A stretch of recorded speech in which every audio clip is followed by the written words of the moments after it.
നമസ്കാരം, Soumya art of കുക്കിംഗിലേക്ക് ഏവർക്കും സ്വാഗതം. ഇന്ന് നമ്മൾ ഉണ്ടാക്കാൻ പോകുന്നത് ഒരു പൊട്ടാറ്റോ സ്റ്റൂ ആണ്. അതായത് ഉരുളക്കിഴങ്ങ് സ്റ്റൂ. ഇതൊരു പ്രത്യേകതയുണ്ട് കേട്ടോ. അതായത് നമ്മൾ കുറച്ച് ഗ്രേവിയോടുകൂടി ഉണ്ടാക്കിയിട്ടുണ്ടെങ്കിൽ അത് നമുക്ക് ആപ്പത്തിനും ഇടിയപ്പത്തിനൊക്കെ കഴിക്കാൻ പറ്റുന്ന പോലെയാണ്. അല്ലാതെ നമ്മൾ കുറച്ച് ഇതിന് കുറുക്കൻ ഉണ്ടാക്കിയല്ലോ, അതായത് കുറച്ച് വെള്ളമൊക്കെ വറ്റിച്ചുണ്ടാക്കുകയാണെന്നുണ്ടെങ്കിൽ ഇത് ശരിക്കും സദ്യക്ക് വിളമ്പുന്ന സ്റ്റൂ ആണ്. അപ്പോൾ നമുക്കിത് എങ്ങനെ ഉണ്ടാക്കേണ്ടത് നോക്കാം. അപ്പോൾ നമുക്ക് സ്റ്റൂ ഉണ്ടാക്കാൻ തുടങ്ങാം. അതിനായിട്ട് ആദ്യം നമുക്ക് വേണ്ടത് 2 ഉരുളക്കിഴങ്ങ്, ഒരു മീഡിയം സൈസ് ഉരുളക്കിഴങ്ങാണ്, അത്യാവശ്യം വലുപ്പമുണ്ട്. പിന്നെ 1.5 തേങ്ങയുടെ 2ാം പാല്, അതിൻ്റെ 1ാം പാല്. അതായത് 1ാം പാലെന്ന് വെച്ചാൽ ഞാൻ വെള്ളമൊന്നും ഒഴിക്കാണ്ട് നന്നായിട്ട് പിഴിഞ്ഞെടുത്താണ്, അരച്ചിട്ട് പിഴിഞ്ഞെടുത്താണ് 1ാം പാല്. അതിൽ കുറച്ച് വെള്ളമൊക്കെ ചേർത്ത് അരച്ചിട്ടാണ് ഞാൻ 2ാം പാൽ എടുത്തിരിക്കുന്നത്.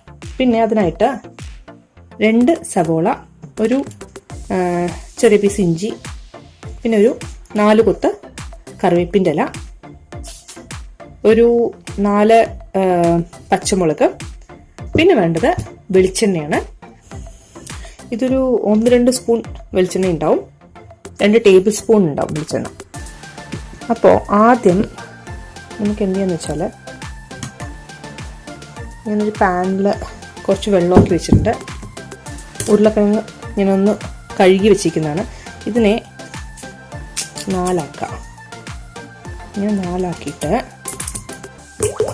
നമുക്ക് വേവാൻ വെക്കണം. പിന്നെ മുറിച്ചിട്ട്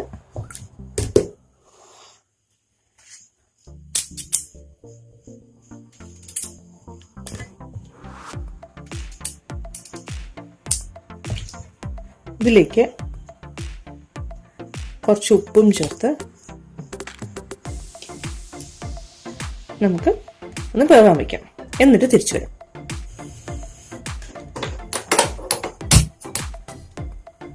ഇതൊന്ന് വെന്ത് വരട്ടെ. അപ്പോൾ നമുക്ക് ആ സമയം കൊണ്ട്, ഇത് വെന്ത് വരുന്ന ആ സമയം കൊണ്ട് നമുക്ക് ഉള്ളിയും പച്ചമുളകൊക്കെ ഒന്ന് മുറിച്ചെടുക്കാം.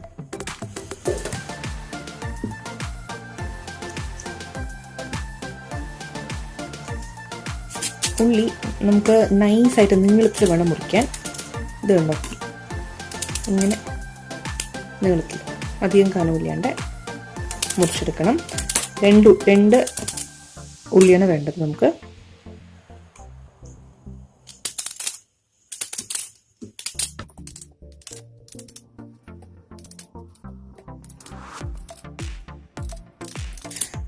പിന്നെ ഒരു 4 പച്ചമുളകാണ് എടുത്തിരിക്കുന്നത്. ഇതെല്ലാം നീളത്തിലാണ് മുറിക്കേണ്ടത്.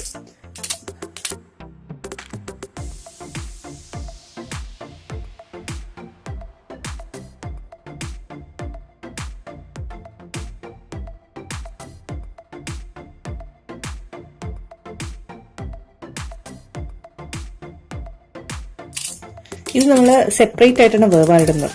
അതായത് ഉരുളക്കിഴങ്ങിൻ്റെ കൂടെ അല്ല വേവാനിടുന്നത്. ഉരുളക്കിഴങ്ങ് ആദ്യം വെന്ത് കിട്ടിയ ശേഷം നമ്മളതിനെ അതിൻ്റെ തൊലി കളഞ്ഞിട്ട് ചെറുതായി മുറിച്ച്, എന്നിട്ട് അതിനൊരു ടെക്നിക്ക് ഉണ്ട്, ഞാൻ പറഞ്ഞുതരാം. അപ്പോഴേക്കും നമുക്ക് വേഗം മുറിച്ചെടുക്കാം. എന്നിട്ട് ഇതിനെ വേറൊരു പാനിലാക്കിയിട്ട് വേവാൻ വയ്ക്കാം. ഇഞ്ചി ഞാൻ എങ്ങനെ മുറിക്കാൻ പോകുന്ന വെച്ചിട്ടുണ്ടെങ്കിൽ, നീളത്തിൽ ഇങ്ങനെ കട്ട് ചെയ്യാം. എന്നിട്ട് ചെറുതായിട്ട് ഇങ്ങനെ നീളത്തിൽ ഇങ്ങനെ മുറിക്കാം.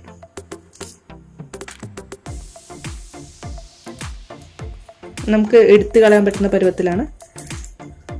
ഇഷ്ടമുള്ള ആൾക്കാർ കഴിക്കാം, അല്ലാത്ത ആൾക്കാർക്ക് അത് എടുത്തു കളയാൻ പറ്റുന്ന രീതിയിലാണ് മുറിക്കേണ്ടത്. ഇത് കണ്ടോ, നീളത്തിൽ ഇങ്ങനെ കനമില്ലാണ്ട്. ഇതിൽ വെന്ത് കഴിഞ്ഞിട്ടുണ്ടെങ്കിൽ ഇത് കഴിക്കാൻ ടേസ്റ്റാണ് കേട്ടോ.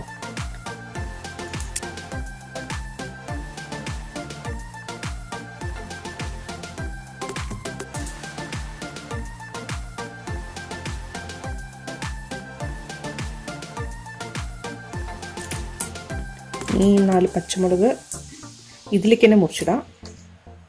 ഇങ്ങനെ നീളത്തിൽ മുറിക്കാം. എല്ലാം നീളത്തിലാണ് മുറിക്കുന്നത്. നീളത്തിൽ 4 മുറിച്ചിടുക.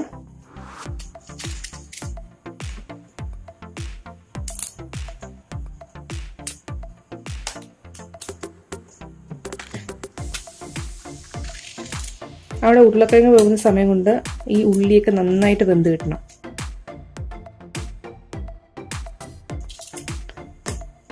ഞാൻ മുറിച്ചു കഴിഞ്ഞു. ഇനി ഒരു കാര്യം ചെയ്യാം, ഒരു പാനിലേക്ക് നമുക്കിത് മാറ്റാം. നന്നായി വെന്തുകൊണ്ടിരിക്കുകയാണ്. ഞാൻ എന്താ ചെയ്യാൻ പോകുന്നത് വെച്ചിട്ടുണ്ടെങ്കിൽ ഇതിനെ മാറ്റിയിട്ട് ഞാൻ അപ്പുറത്തെ സ്റ്റൗവിലേക്ക് വെക്കാൻ പോകും. അപ്പുറത്തെ സ്റ്റൗ കൊടുക്കാം. എന്നിട്ട് ഉരുളക്കിഴങ്ങ് അപ്പുറത്തെ സ്റ്റൗവിലേക്ക് വെച്ചിട്ട് ഒരു പാൻ വെക്കാൻ പോവാണ്. അതിലേക്ക് നമ്മൾ മുറിച്ച് വെച്ച ഇഞ്ചിയും അതുപോലെ തന്നെ എന്താ പറയുക പച്ചമുളകും സവോളയും ഒക്കെ ആഡ് ചെയ്തു. എന്നിട്ട് അതിലേക്ക് രണ്ടാം പാലും കൂടെ ആഡ് ചെയ്യാം.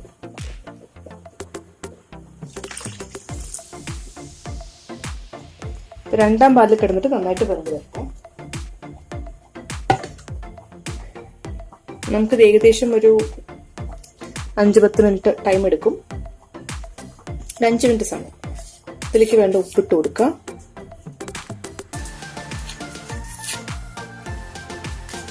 എന്നിട്ട് നമുക്ക് വെയിറ്റ് ചെയ്യാം. അപ്പോൾ ആ സമയം കൊണ്ട് നമുക്ക് നമ്മുടെ ഉരുളക്കിഴങ്ങ് വേവാനിട്ടതും വെന്ത് കിട്ടും. അപ്പോൾ വെയിറ്റ് ചെയ്യാം.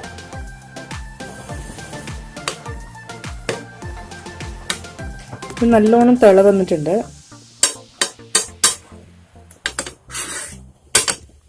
ഇതിലേക്ക് നന്നായിട്ട് വെന്ത് വരണം കേട്ടോ. നല്ല സ്മൂത്ത് ആവണം. ഇതൊക്കെ വെങ്കായം നല്ല സ്മൂത്ത് ആവണം. പിന്നെ ഇത് പൊന്തി പോകാണ്ട് സൂക്ഷിക്കുക. ഉരുളക്കിഴങ്ങ് വെന്ത് നോക്കാം. ഇനിയിപ്പോൾ നോക്കിയപ്പോ ഇത് കണ്ടോ, ഇങ്ങനെ വെന്തിട്ടുണ്ട് ഉരുളക്കിഴങ്ങ്. അപ്പൊ എനിക്ക് കാണുമ്പോൾ തന്നെ അറിയുന്നുണ്ട് വെന്തിട്ടുണ്ടെന്ന്. പിന്നെ നോക്കേണ്ടത് കാണിച്ചുതരാം. ഇങ്ങനെ ഒരു കത്തി ഒന്നെങ്കിലും എടുത്തിട്ട് ചെറുതായിട്ട് ഇങ്ങനെ കുത്തി നോക്കാം. അപ്പോൾ ഈസി ആയിട്ട് ഇതിന് ഉള്ളിൽ പോകും. ഇനിയിപ്പോൾ കയ്യിലിൻ്റെ വാല് ഈസി ആയിട്ട് ഉള്ളിൽ പോകും. അപ്പോൾ ഇതിനർത്ഥം ഇത് വെന്തിട്ടുണ്ടെന്നാണ്. ഇനി എന്താ ചെയ്യുമ്പോൾ വെച്ചിട്ടുണ്ടെങ്കിൽ ഉരുളക്കിഴങ്ങിനെ മാത്രം എടുത്തിട്ട് തണുത്ത വെള്ളത്തിലേക്ക് മാറ്റണം. ഇനി നമുക്ക് തോൽക്കാൻ കിട്ടിയത്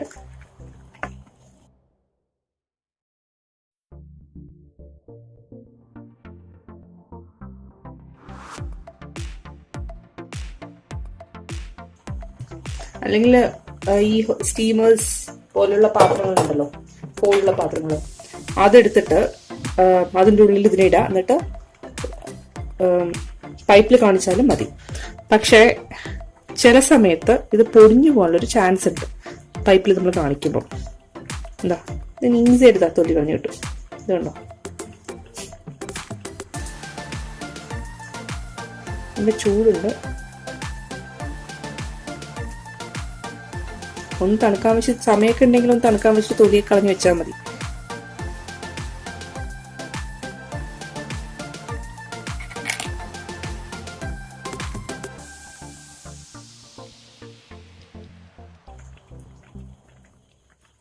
തൊലി കളഞ്ഞിട്ട് വരാം. ഇങ്ങനെ ഉരുളക്കിഴങ്ങിന്റെ പീസസിനെ ആഡ് ചെയ്തിട്ടുണ്ട്. എന്താ വെച്ചാൽ ഒരു 4 പീസ് സ്ക്വയറായിട്ട് മുറിച്ചിട്ടു. പിന്നെ ഒരു 3-4 പീസ് ഞാൻ പൊടിച്ചിട്ട് ഇതിൽ ആഡ് ചെയ്തു. നമുക്കിതിനെ കൊഴുപ്പ് കിട്ടാൻ വേണ്ടിയിട്ട് ഞാൻ അങ്ങനെ ചെയ്ത് ചെറുതായിട്ടൊന്ന് തവി കൊണ്ട് സ്പൂൺ കൊണ്ടൊന്ന് ഇങ്ങനെ സ്മാഷ് ചെയ്ത് കൊടുത്താൽ മതി. പക്ഷെ എല്ലാം കൂടെ സ്മാഷ് ചെയ്യരുത്. അറ്റ്ലീസ്റ്റ് വല്ലവിടെയൊക്കെ കാണണം നമുക്ക് ഉരുളക്കിഴങ്ങ്. എന്നിട്ട് ഈ ഒരു പരുവത്തിലായിരിക്കുമ്പോൾ എന്ത് ചെയ്യാൻ പോണെന്ന് വെച്ചിട്ടുണ്ടെങ്കിൽ ഒന്നാം പാൽ ആഡ് ചെയ്ത വഴിക്ക് ഞാൻ ഗ്യാസ് ഓഫ് ചെയ്തു. എന്നിട്ട് നന്നായിട്ടൊന്ന് ഇളക്കി. എന്നിട്ട് അതിലേക്ക് 2 കൊത്ത് കറിവേപ്പിൻ്റെ ഞാൻ അങ്ങനെ ഇടുകയാണ്. 2 കൊത്ത് കറിവേപ്പിൻ്റെ ഇല.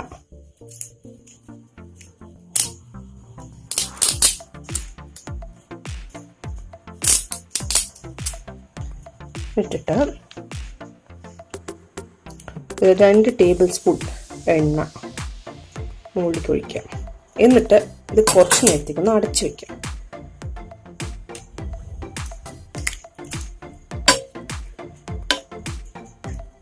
ഇതിലേക്ക് ഇതിന്റെ മണമൊക്കെ ഒന്ന് ഇറങ്ങും. അപ്പൊ ഇത്രയേ ഉള്ളൂ സ്റ്റൂ ഉണ്ടാക്കാനുള്ള പണി. ഇത് എളുപ്പം ഉണ്ടാക്കാൻ. ആകെപ്പാടെ 3-4 സാധനങ്ങളേ വേണ്ടൂ. പൊട്ടറ്റോ, പിന്നെന്താ സവോള, ഇഞ്ചി, കറിവേപ്പിൻ്റെ ഇല, പിന്നെ തേങ്ങാപ്പാൽ. ഇത്രേ വേണ്ടൂ. ഈസിയാണ്. എല്ലാവരും ട്രൈ ചെയ്ത് നോക്കണം. ട്രൈ ചെയ്തിട്ട് എനിക്ക് അതിന്റെ ഫീഡ്ബാക്ക് തരണം. നല്ലതാണോ, എങ്ങനെ ഉണ്ടായിരുന്നു എന്നുള്ളത് കമന്റ് ചെയ്യുക. ഇഷ്ടപ്പെട്ടാൽ സബ്സ്ക്രൈബ് ചെയ്യുക. നിങ്ങളുടെ ഫ്രണ്ട്സൊക്കെ ആയിട്ട് ഷെയർ ചെയ്യുക. അതെനിക്ക് വലിയ മോട്ടിവേഷനാണ്. എന്തെങ്കിലും ഡൗട്ട്സ് ഉണ്ടെങ്കിൽ കമന്റ് ബോക്സിലൂടെ എഴുതി ചോദിക്കുക. ഞാൻ അതിന് റിപ്ലൈ തരുന്നതായിരിക്കും. മാക്സിമം എല്ലാത്തിനും തരാൻ നോക്കുന്നതായിരിക്കും. അപ്പോൾ thank you so much for watching this. Bye bye, take care. അപ്പോൾ നാളെ ഒരു പുതിയ ഡിഷുമായിട്ട് നമുക്ക് കാണാം. Bye bye.